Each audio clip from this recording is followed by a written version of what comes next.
तो आइए शुरू करते हैं डेल कार्नेगी की किताब how to win friends and influence people. किसी ने ठीक ही कहा है, किसी भी इंसान को प्रभावित करके उनसे काम निकलवाना एक कला होती है और इस किताब में दिए गए उसूलों की मदद से आप इसी कला को सीखेंगे। इन उसूलों को जानकर ना सिर्फ आप अपना आत्मविश्वास बढ़ा सकते हैं, बल्कि लोगों को सकारात्मक तरीके से प्रभावित करने का तरीका भी सीख सकते हैं।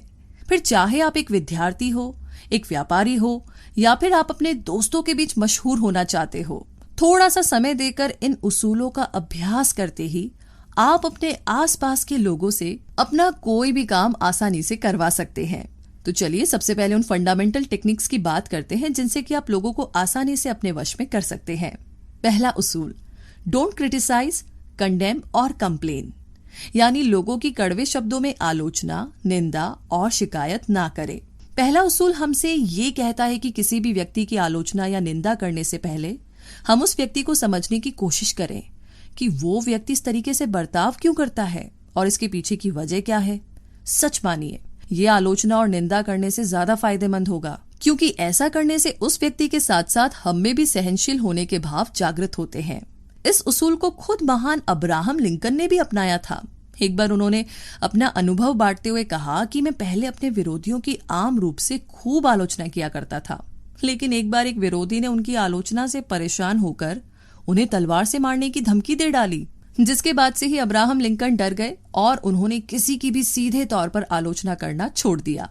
इतना ही नहीं, लिंकन खुद ये बात बताते हैं कि वो दूसरों को भी यही सलाह देने लगे कि सीधे तौर पर आलोचना करना नुकसानदायक हो सकता है, इसीलिए हमेशा हमें सही ढंग से पेश आना चाहिए। दूसरा उसूल, give honest and sincere appreciation, यानी पूरी ईमानदारी और अच्छी नीयत के साथ सामने वाले की प्रशंसा करें। ये एक ऐसा भी तरीका है जिसमें कि हम किसी भी इंसान से कुछ भी करवा सकते हैं। और दूसरा उसूल यही सिखाता है कि किस तरीके से हम ऐसा करने में कामयाब हो सकते हैं। अगर हम तहे दिल से और पूरी ईमानदारी के साथ किसी व्यक्ति की प्रशंसा करते हैं तो इसकी छाप उस व्यक्ति के दिलो दिमाग से जिंदगी भर नहीं छूटती। वो हमेशा आपकी इस प्रशंसा को संजोए रखता है और ऐसे में यह लाजमी हो जाता है कि वो आपकी कही हुई बात को माने और आपको पसंद करे। उदाहरण के लिए, एक कंस्ट्रक्शन साइट के मैनेजर को बहुत बड़ी दिक्कत का सामना तब करना पड़ा जब मजदूर उनके सामने तो उनकी बात मानकर सेफ्टी हेड गियर यानी कि हेलमेट पहन लेते थे, लेकिन उनके जाते ही वो उस हेलमेट को निकाल देते। तो ऐसे में उस मैनेजर ने एक अलग ही तरीका अपनाया। उन्होंने इस बार बड़े ही प्यार से मजदूरों से कहा कि क्या उन्हें ये हेलमेट अच्छे नहीं लग रहे हैं या फिर इनकी फिटिंग खराब है। अगर ऐसा नहीं है तो उन्हें ये हेलमेट्स पहनने चाहिए, क्योंकि ये उनकी सुरक्षा के लिए ही तो बने हैं। वो नहीं चाहते कि उनके कीमती मजदूरों को चोट लगे। बस ये सुनते ही मजदूरों ने उस वक्त से ही हेलमेट रोजाना पहनना शुरू कर दिया और उस मैनेजर का ये तरीका काम आया।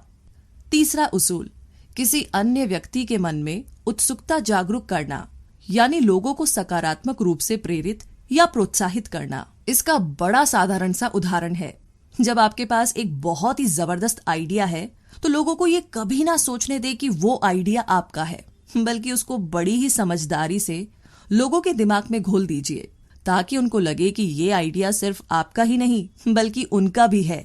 तो ऐसा करने से लोग इसे अपनी योजना समझकर और भी ज्यादा मददगार साबित होंगे। इस मनोवैज्ञानिक सोच का हम बड़ी आसानी से अपनी प्रोफेशनल जिंदगी में इस्तेमाल कर सकते हैं।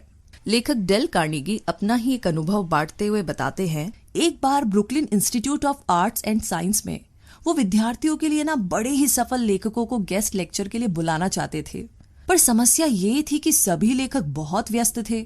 इसीलिए डेल ने लगभग 150 विद्यार्थियों के साथ मिलकर एक खत लिखा और इन लेखकों को भेज दिया।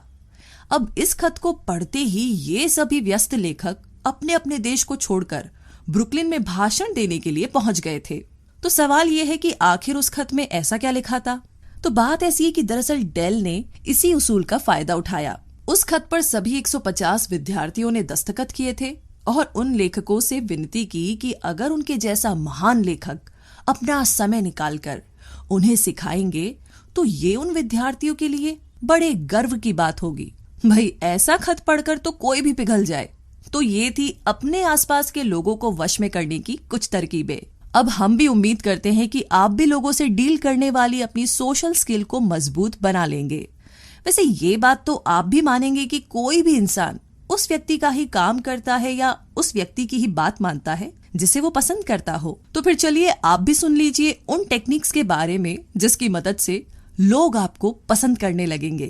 पहला उसूल, become genuinely interested in other people, यानी सही मायनों में लोगों में अपनी दिलचस्पी दिखाना। अगर आप चाहते हैं कि लोग आपको पसंद करें और अगर आप सच्ची दोस्ती कायम करना चाहते हैं तो इस उसूल को हमेशा ध्यान में रखिए। अगर हम किसी के सच्चे दोस्त बनना चाहते हैं तो हमें पूरी लगन से उनके लिए अपने वक्त के साथ साथ अपना मन भी इन्वेस्ट करना होगा। जी हाँ, और अपने स्वार्थ को परे रखना होगा, जिसका एक बहुत ही सही उदाहरण ये है कि जब हम किसी के साथ दोस्ती की शुरुआत करते हैं और अगर इसी शुरुआती समय में उसी की मातृभाषा में बात करते हैं तो वो व्यक्ति हमें ज्यादा पसंद करता है। अब इससे हमारा मतलब ये बिल्कुल भी नहीं है कि आप लोगों की हाँ में हाँ मिलाए।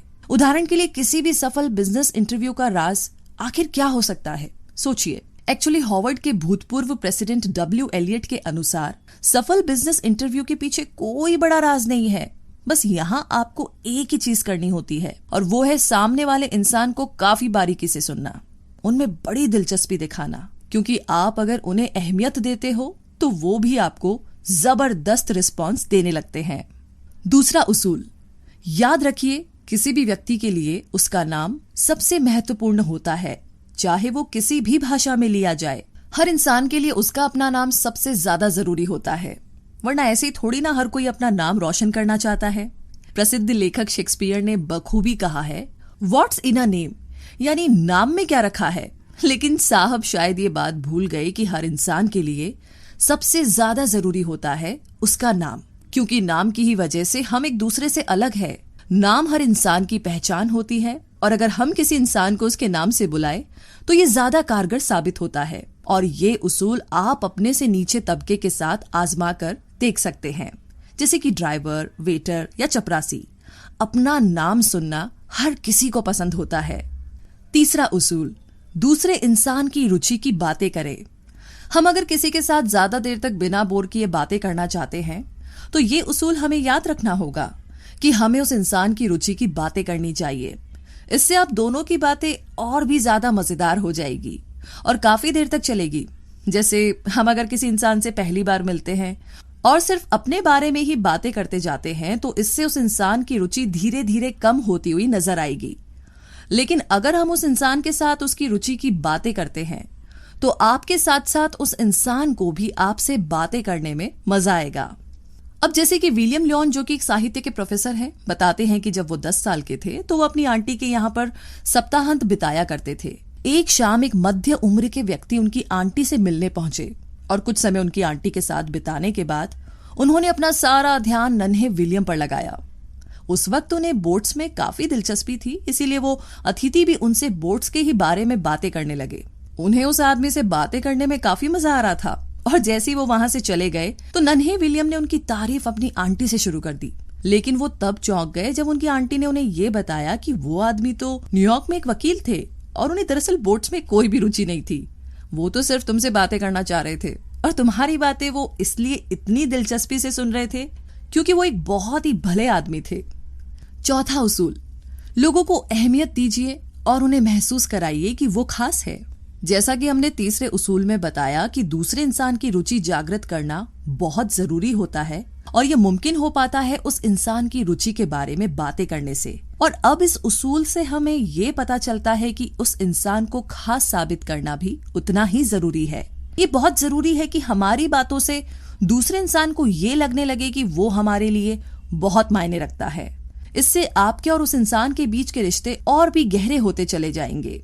ये उसूल आपको इस छोटी सी कहानी से साफ समझ में आ जाएगा। एक दिन डेविड अपने कुछ शराबी दोस्तों को देर रात एक पार्टी के बाद सुरक्षित अपनी कार में घर पहुंचा रहे थे। लेकिन तभी साइन बोर्ड देखने के बावजूद डेविड ने जानबूझकर गलत मोड़ ले लिया और तभी उन्हें ट्रैफिक पुलिस ऑफिसर ने रोक लिया। उन्होंने डेविड से पूछा, क्या तुम जानते हो मैंने तुम्हें क्यों रोका है? अब अगर इस स्थिति में डेविड बाकी लोगों की तरह ट्रैफिक पुलिस को एक रूखा जवाब देते तो वो फंस जाते। लेकिन डेविड ने बड़ी ही समझदारी और ईमानदारी से अपनी गलती मानी और साथ ही साथ ये भी कह दिया कि मुझे माफ कर दीजिए सर, मैं जानता हूँ कि मैंने गलती की है और साइन बोर्ड देखने के बावजूद मैंने गलत मोड़ लिया।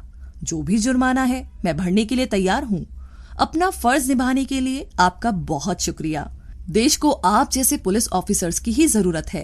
अब ये सुनते ही मानो पुलिस ऑफिसर के कानों में डेविड ने शहद घोल दिया हो। उन्होंने ना सिर्फ डेविड को माफ किया बल्कि उनका लाइसेंस लौटा करके शराबी दोस्तों को सही सलामत घर पहुंचाने की जिम्मेदारी पर शाबाशी भी दी और वहां से बिना जुर्माने के ही उन्हें जाने दिया। भाई वाह डेविड। तो देखा दोस्तों, इन सभी उसूलों को अब आप अच्छी तरीके से जान चुके होंगे, तो इनका अभ्यास कीजिए और देखिए कि किस तरीके से आपके आसपास के लोग आपको पसंद करने लगेंगे। आगे बात करते हैं how to win people to your way of thinking, यानी कि लोगों को वश में करने और लोगों का पसंदीदा बनने के बाद अब हम जानेंगे कि अपनी सोच से लोगों को कैसे जीता जा सकता है। पहला उसूल, एक जबरदस्त बहस को एक ही तरीके से जीता जा सकता है और वो है उसकी उपेक्षा करके।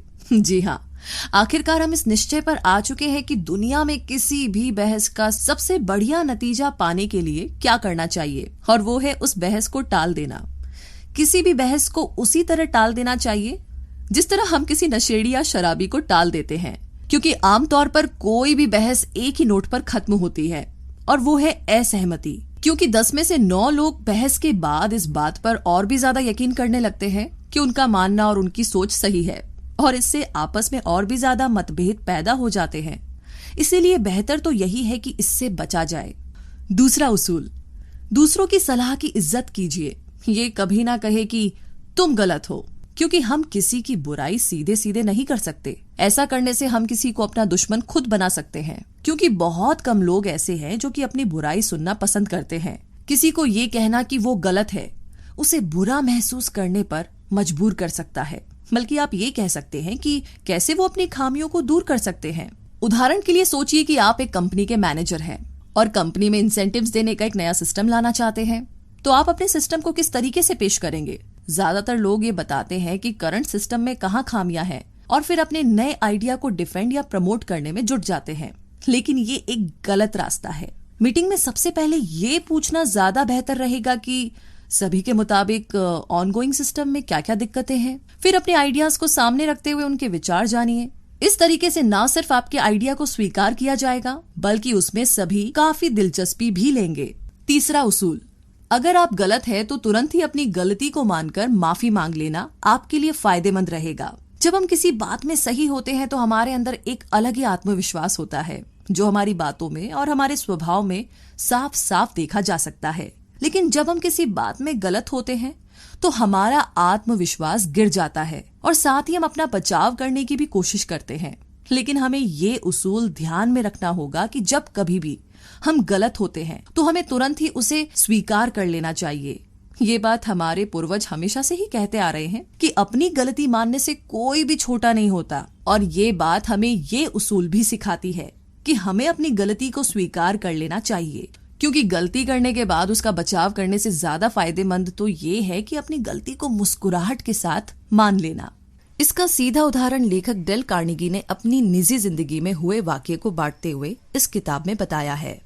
डेल ने बताया कि वो अपने पालतू कुत्ते को घुमाने जंगल में ले जाते थे, क्योंकि जंगल के आसपास कोई भी नहीं होता था, इसीलिए वो उसे जंजीर से नहीं बांधते थे। लेकिन एक दिन एक पुलिस इंस्पेक्टर ने उन्हें इस तरीके से देख लिया और लेखक को जमकर डांट लगाई। साथ ही साथ ये भी कह दिया कि अगली बार अगर उन्होंने उनके पालतू कुत्ते को खुलेआम देखा तो वे उन्हें अदालत में ले जाएंगे। अब कुछ दिनों तक तो डेल कार्नेगी ने पुलिसमैन की बात मानकर अपने पालतू कुत्ते को जंजीर से बांधकर रखा, ताकि आसपास के लोग और बाकी छोटे जानवर सुरक्षित रहे। लेकिन एक दिन फिर से डेल ने अपने कुत्ते को अपनी जंजीर से नहीं बांधा और इस बार दोबारा उसी इंस्पेक्टर ने डेल को देख लिया। लेकिन इससे पहले कि इंस्पेक्टर कुछ बोल पाते, लेखक डेल ने खुद ही अपनी गलती मानते हुए उनसे कह दिया कि माफ कीजिए, मैंने दोबारा आपकी बात नहीं मानी, मैं कितना गैर जिम्मेदार हूँ। बस ये सुनते ही पुलिस ऑफिसर पिघल गया। उन्होंने कहा, अरे कोई बात नहीं, इतने प्यारे कुत्ते को बांधने का आखिर किसका मन करेगा। लेकिन फिर भी डेल अपनी गलती के लिए माफी मांग रहे थे और पुलिस ऑफिसर ने उन्हें माफ कर दिया, वो भी बिना कुछ कहे। तो देखा दोस्तों, डेल की यही बात हमें सिखाती है कि अपनी गलती मान लेने से मसला आसान हो जाता है और हमें ज्यादा तकलीफ का सामना नहीं करना पड़ता। चौथा उसूल, सामने वाले व्यक्ति की सोच को समझे। कई बार हमारी नजरों में एक इंसान काफी गलत होता है, लेकिन हमारी सोच से ठीक परे उस इंसान के मन में ये भाव होते हैं कि वो बिल्कुल सही है। बस यही होती है अपनी अपनी सोच, जो जरूरी नहीं कि हम सबकी एक जैसी हो। हमें अपने आप को उनकी जगह पर रखकर सोचने की कोशिश करनी चाहिए, तभी हम उन्हें बेहतर तरीके से समझने में कामयाब हो पाएंगे। और शायद इस कहानी से आप इस उसूल को थोड़ा बेहतर समझ पाएंगे। श्रीमान कार्टर अपनी पत्नी को हमेशा एक बात के लिए ताने कसते थे कि आखिर वो सारा समय बगीचे में पौधों को संवारने में क्यों बिताती है। श्रीमान कार्टर की बातों से परेशान होने के बाद भी श्रीमती कार्टर उन्हें कुछ नहीं कहती, लेकिन एक लंबे समय के बाद सोच विचार करके आखिरकार श्री कार्टर को अपनी गलती का एहसास हुआ। उन्हें पता चला कि उनकी पत्नी को बागवानी करना कितना पसंद था और इसीलिए उन्हीं की वजह से श्रीमान कार्टर का बगीचा सबसे बढ़िया था। लेकिन अपनी पत्नी की तारीफ करने की बजाय वो उन्हें डांटा करते थे। आखिरकार श्रीमान कार्टर ने बगीचे में व्यस्त अपनी पत्नी से माफी मांगी और उनकी तारीफ करते हुए उनके साथ बगीचे में समय भी बिताया। तो कुछ इस तरीके से श्रीमान कार्टर ने अपनी पत्नी के विचारों को समझा और अपनी जिंदगी बेहतर बनाई। 5वां उसूल, हमेशा एक अच्छे और नेक कारण को ध्यान में रखें। आमतौर पर लोग 2 तरीके से प्रतिक्रिया देते हैं, एक वो जो उनका मन कहता है और दूसरा वो जो उन्हें ठीक लगता है। तो इन दोनों ही बातों में फर्क है। लोगों का उस रास्ते को चुनना ज्यादा आसान होता है जो उन्हें सही लगे, लेकिन असलियत में एक अच्छा इंसान हमेशा इस बात का ख्याल रखता है कि उसके किसी भी बर्ताव से लोगों पर क्या असर होगा, यानी वो अपने इस महान लक्ष्य को कभी नहीं भूलता और यही बात जाहिर तौर पर उसके लिए फायदेमंद होती है। आगे है 6वां उसूल, अपने सभी आइडियाज को बड़े ही जबरदस्त तरीके से पेश कीजिए। जी हाँ, कई बार सिर्फ सच कहना ही काफी नहीं होता, आपको सच के साथ थोड़ा बहुत मसाला भी लगाना होता है और अपने सच को या अपनी सोच को और भी ज्यादा मजेदार बनाना पड़ता है। आपको किसी शो मैन की तरह बड़े ही नाटकीय ढंग से अपने आप को पेश करना होता है, उसके बाद ही आप ध्यान आकर्षित कर सकते हैं। कई बार हम कुछ बातों को समझाने के लिए अलग अलग तरह की रणनीति अपनाते हैं, क्योंकि हम जानते हैं कि साफ लफ्जों में कहना काफी नहीं होगा। जैसे हम फिल्मों में देखते हैं, कोई कितनी भी साधारण सी सच्ची कहानी क्यों ना हो, लेकिन फिल्मकार को उसे अपने दर्शक तक पहुंचाने के लिए नाटकीय रूप अपनाना पड़ता है। ठीक उसी तरीके से हमें अपनी सोच को नाटकीय रूप देना जरूरी हो जाता है। तो ऐसा ही कुछ किया इंडियाना की कैथरीन विलियम ने, जिन्हें अपनी नौकरी में कुछ दिक्कतें हो रही थी और वो ये समस्या अपने बॉस के साथ बांटना चाह रही थी, लेकिन ऐसा नहीं हो पाया। उनके बॉस अपनी व्यस्त दिनचर्या की वजह से उनसे अपनी मीटिंग को टाल रहे थे और ना ही उनकी सेक्रेटरी ठीक तरीके से जवाब दे रही थी। तो 1 हफ्ता यूं ही बीतने वाला था और कैथरीन को जवाब चाहिए था। तो आखिरकार उन्होंने अपने बॉस को एक नोट लिखा जिसके अंदर एक औपचारिक पत्र भी था। मैं जानती हूँ कि आप कितने व्यस्त होंगे अपने शेड्यूल की वजह से, लेकिन कृपया आप मुझे इस फॉर्म में 2 रिक्त स्थानों को भरकर मुझे दे दीजिए। पहला तो ये कि आप मुझे किस तारीख पर मिल रहे हैं और दूसरा ये कि आप मुझे अपना कितना समय देंगे। बस ये देखते ही कैथरीन के बॉस प्रभावित हुए और उन्होंने कैथरीन के साथ तुरंत ही मीटिंग की, जिसके बाद आखिरकार उनकी समस्या दूर हुई। आगे है 8वां उसूल, लोगों को सकारात्मक रूप से चैलेंज करें ताकि वो अपना बेहतरीन कर पाए। एक बहुत बड़े बिहेवियरल साइंटिस्ट फ्रेडरिक ने अपने सालों की रिसर्च से ये जानने की कोशिश की है कि एक छोटे से कारखाने में काम करने वाले मजदूर से लेकर बड़ी कंपनी के सीनियर एग्जीक्यूटिव तक के लिए मोटिवेटिंग फैक्टर क्या होता है। फ्रेडरिक ने हजारों मजदूरों से ये जानने की कोशिश की कि उन्हें प्रोत्साहन कहाँ से मिलता है, जिसमें उन्होंने 3 चीजों का जिक्र भी किया, तनख्वाह, आरामदायक काम करने की जगह या फिर कुछ और। जब इस रिसर्च के परिणाम सामने आए तो वो फ्रेडरिक को चौंकाने वाले थे, क्योंकि परिणाम ही कुछ ऐसे थे। दरअसल लोगों को सबसे ज्यादा खुद उनके काम ने ही प्रोत्साहित किया था, जिससे ये साफ हो गया था कि ज्यादा तनख्वाह और अच्छी वर्किंग एनवायरनमेंट से ज्यादा लोगों को उनके काम ने प्रभावित किया था। इससे ये साफ होता है कि अगर किसी का काम ही मजेदार हो और रुचिकर हो तो लोग और भी मन लगाकर काम करते हैं और उन्हें किसी और चीज की जरूरत नहीं पड़ती प्रोत्साहित होने के लिए। और साथ ही साथ अपने आप को और ज्यादा निखारने के लिए लोग खुद मेहनत करते हैं ताकि वो मुकाबले में भी बने रहे और अपने आप को और निखार सके। क्योंकि जहां बात चैलेंज की आती है तो लोग चैलेंज में बने रहने को और अपने आप को साबित करने के लिए जी जान से मेहनत करते हैं। तो एक लीडर बनना एक बहुत बड़ी खासियत होती है जिसकी समझ की हर व्यक्ति को जरूरत है।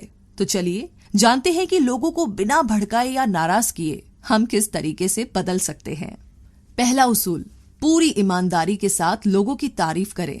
तारीफ और प्रशंसा के साथ अगर हम अपने दिन की शुरुआत करते हैं तो इससे हम किसी भी इंसान के बर्ताव में अलग ही चमक देखते हैं। जैसे कि हम अपने ऑफिस में सुबह सुबह जाते हैं और अपने सहकर्मियों से मिलते हैं, और अगर उनके साथ बड़ी ही गर्मजोशी के साथ मिलते हैं तो फिर दिन भर आपके साथ साथ उनका मूड भी ठीक बना रहता है। अगर हम किसी की तारीफ में कुछ बातें करते हैं तो ये बात काफी लंबे अरसे तक याद रहती है और इससे आपके और उस इंसान के रिश्ते को और भी ज्यादा मजबूती मिलती है। उदाहरण के तौर पर अगर आप किसी से पहली बार मिल रहे हैं तो आपको ये नहीं पता कि उनसे बात कैसे करें या किस विषय में करें, तो सबसे पहले तो आपको उस इंसान को ध्यान से देखने के बाद उनकी किसी खास चीज या काम की तारीफ करनी चाहिए। ऐसा करने से वो इंसान ना सिर्फ आपके साथ सहज महसूस करने लगता है बल्कि आपको पसंद भी करता है। यानी एक तीर से दो निशाने।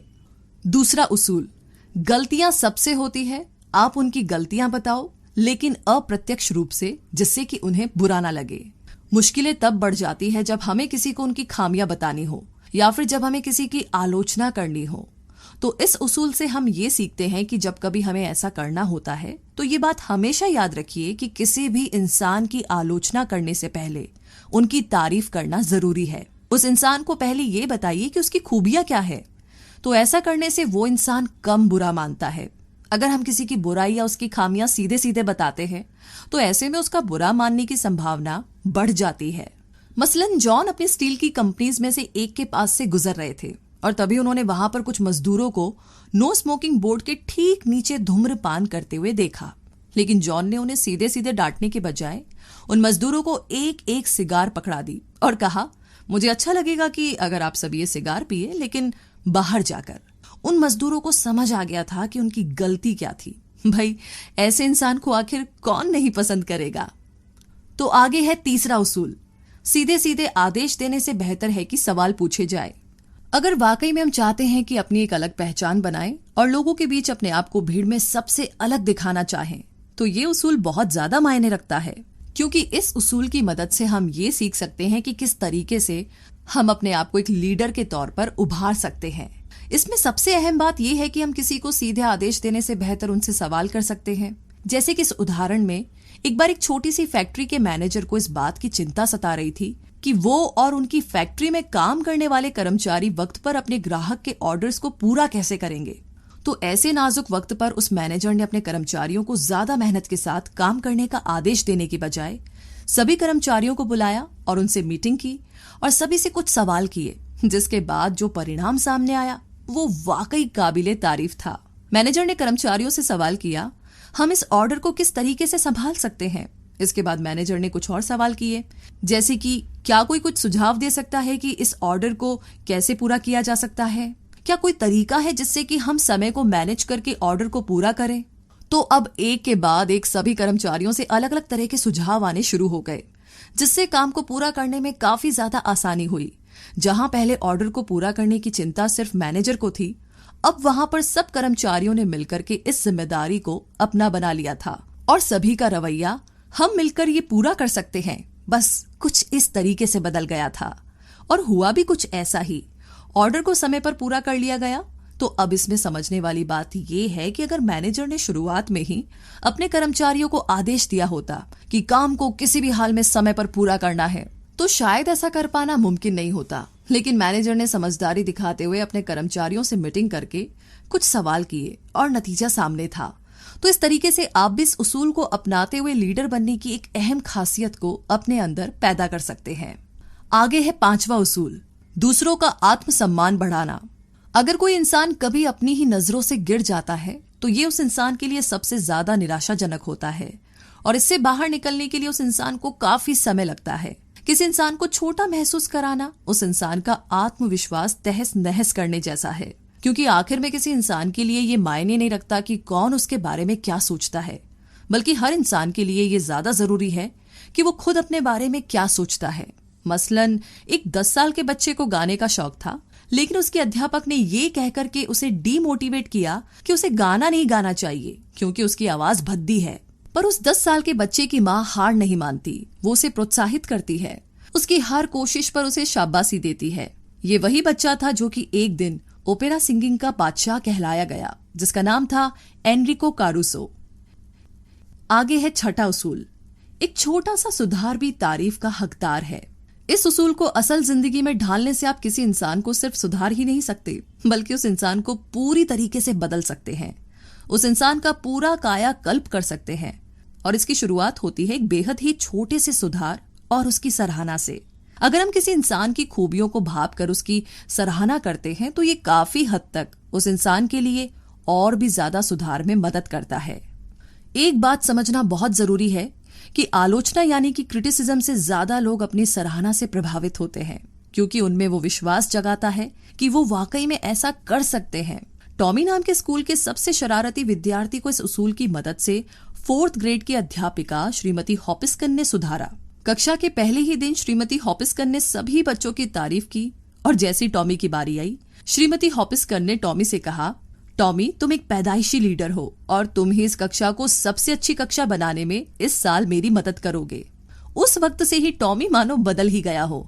हर सुधार के साथ वो एक बेहतर विद्यार्थी बनता जा रहा था, जिसका सारा श्रेय जाता है श्रीमती हॉपिस्कन को। 8वां उसूल, लोगों को प्रोत्साहित करें, उन्हें प्रेरित करें। अगर आप किसी से सीधा सीधा ये कहते हैं कि उनमें काम करने की क्षमता नहीं है और ना ही आपको उन पर भरोसा है, तो आप उस इंसान में कभी भी सुधार नहीं देखेंगे, क्योंकि आप खुद ऐसा कहकर के सारी संभावनाओं का गला घोट देंगे। लेकिन अगर उस इंसान को ये दर्शाते हैं कि आप उन पर पूरा भरोसा करते हैं और आपको ये विश्वास है कि वो अपने आप को सुधार भी सकते हैं, तो आप उस इंसान में गजब का बदलाव देखेंगे, क्योंकि वो इंसान पहले ये मानने पर मजबूर हो जाएगा कि वाकई में उसमें कुछ काबिलियत है, और दूसरा वो पूरी कोशिश में जुट जाएगा कि वो आपको निराश न करे। स्टोर के मालिक श्रीमान गोम्स ने ये बताया कि उनके स्टोर में एक ऐसा ही कर्मचारी था जो कभी भी प्राइस टैगिंग का काम ठीक से नहीं करता था, जिस वजह से काफी ज्यादा उलझन होती थी और ग्राहकों की शिकायतें भी काफी बढ़ जाती। जब बार बार बताने पर भी उस कर्मचारी पर कोई असर नहीं हुआ, तो एक दिन श्रीमान गोम्स ने उसे कैबिन में बुला करके पूरे स्टोर की प्राइस टैगिंग का सुपरवाइजर बना दिया।